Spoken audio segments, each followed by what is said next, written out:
Clemson Nation, this is Patrick Driscoll, and we are back yet again. Welcome to On the Prowl, the show where I give you the latest rundown on Clemson sports. Coming off this jam-packed last week, I sure have a whole lot to say, so let's get right into it. Surprised what we're starting with? Come on, it's got to be track and field. I could ramble on for ages about how well both teams performed this past weekend, but for now, I'll just give you the rundown. The men and women alike earned a very respective third-place finish in the ACC Indoor Conference Championships. There was a total of 4 champions for the men. Tyrese Roden in the 800 meters, Wanye McCoy in the 400 meters, Gianno Roberts in the 60-meter hurdles, and the 4x400 meter relay team of Roden, McCoy, Cameron Rose, and Amon Thornton. As for the women, Kiara Grant took gold in the 60-meter dash, Akira Myrie in the 200, and Oneka Wilson in the 60-meter hurdles. The freshman sensation McCoy earned the ACC Indoor MVP for his amazing 3-event performance as well. There were many personal bests and more medalists earned across the board. In the next couple of days, we will find out who will be competing for indoor nationals as well. Whether it's nationals or the outdoor opener coming up next month for a team member, we are all proud. Congratulations to head coach Mark Elliott and his program. After winning against Charlotte last week, the 4-0 Clemson baseball team looked to continue their winning ways this past weekend in a 3-game series versus UCF.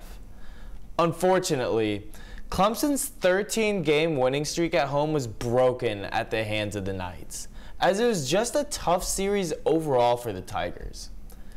In all 3 games, Clemson came just short due to late rallies from their opponent. On the bright side, Clemson manager Eric Bakich is keen that the team will learn and grow from this series. Clemson travels to Greenville to take on USC Upstate Tuesday evening. Following that, they will have a huge weekend in store, as South Carolina will roll into Doug Kingsmore Stadium Friday night to kick off a 3-game series. Defend what's rightfully yours, gentlemen.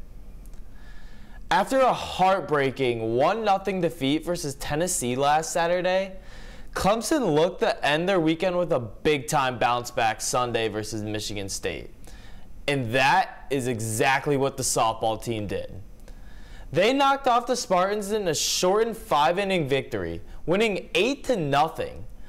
The Tigers had a balanced attack that really heated up in the 4th inning, where 5 runs were knocked in. Valerie Cagle and Kaya Keller had 2 RBIs on the day to lead the way. On the other side of things, Clemson's defense was solid with no errors on the day. Millie Thompson pitched her 2nd solo shutout to improve to 5-0 this year as well. The Tigers are now 15-1 as Clemson continues their great season with the doubleheader at home. That will be versus Gardner-Webb Wednesday at 4. Ever since last episode, the men's basketball team has been on fire. Their dominating victory over NC State this past Saturday now marks their 3rd victory in a row. As March approaches, there is no better time for this team to be heating up. Brevin Galloway left the Wolfpack no answers as he scored a career-high 28 points, shooting an astonishing 78% from the floor. Other notable performances include PJ Hall finishing with 20 points and 5 boards. Hunter Tyson recorded his 14th double-double of the season as well. Brad Brownell and Clemson look to keep things going with a win versus Virginia Tuesday night in Charlottesville. Tip-off is set for 7 o'clock. As for the women, they ended their regular season in style this past Sunday afternoon. Playing Florida State in Littlejohn, they defeated the Seminoles by a score of 74-61 on Senior Day.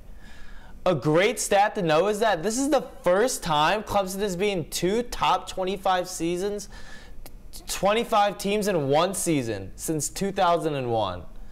The Clemson offense got things going in a balanced attack, with Amari Robinson scoring 20 points. As a whole, the Tigers shot 46% from the floor and 45% from deep.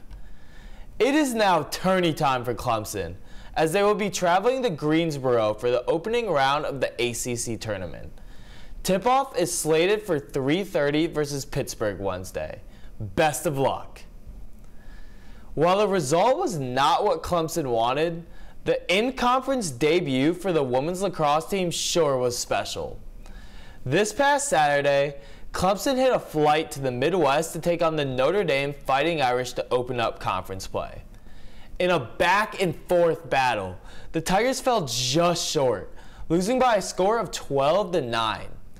Clemson had 7 different goal scorers in the contest, with Gianna New leading the way with a hat trick of her own.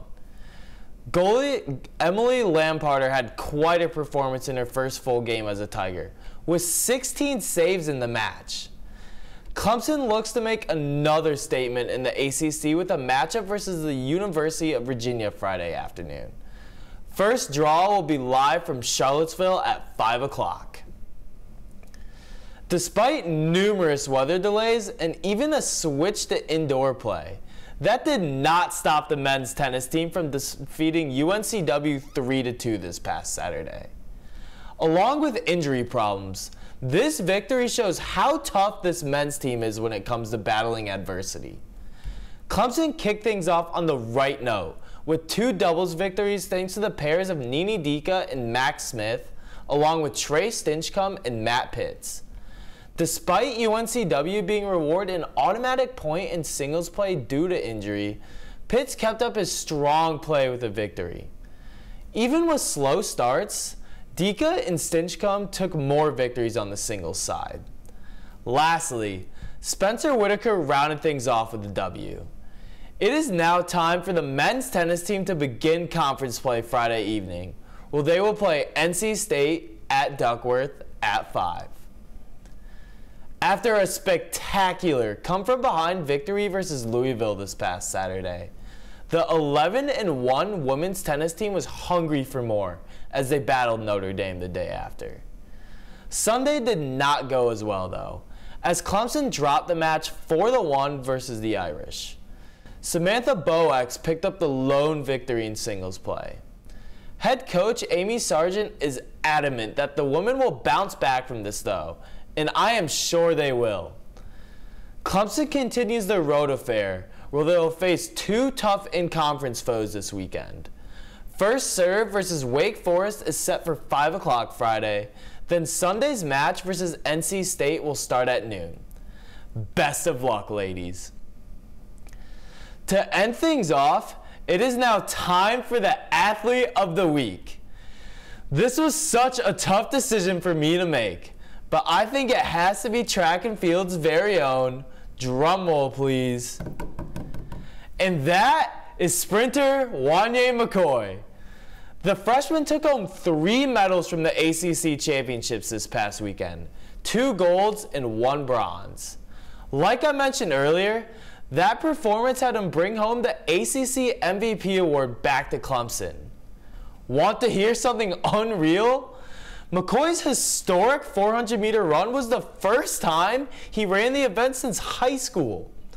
His time of 45.91 seconds not only is the second fastest mark in Clemson history, but there is a big chance that he will compete for nationals in the event as well. As a former member of the track team, it's truly been special to watch McCoy blossom into a world-class competitor. The best is yet to come for the freshman from the Bahamas. Keep it up, Wanye. Wow, that is another big episode in the books. With more great Clemson weather in store and both soccer teams kickstarting their spring seasons, the vibes in Clemson just keep trending upwards. Lastly, I'm your host, Patrick Driscoll, and thank you for tagging along. See you next week.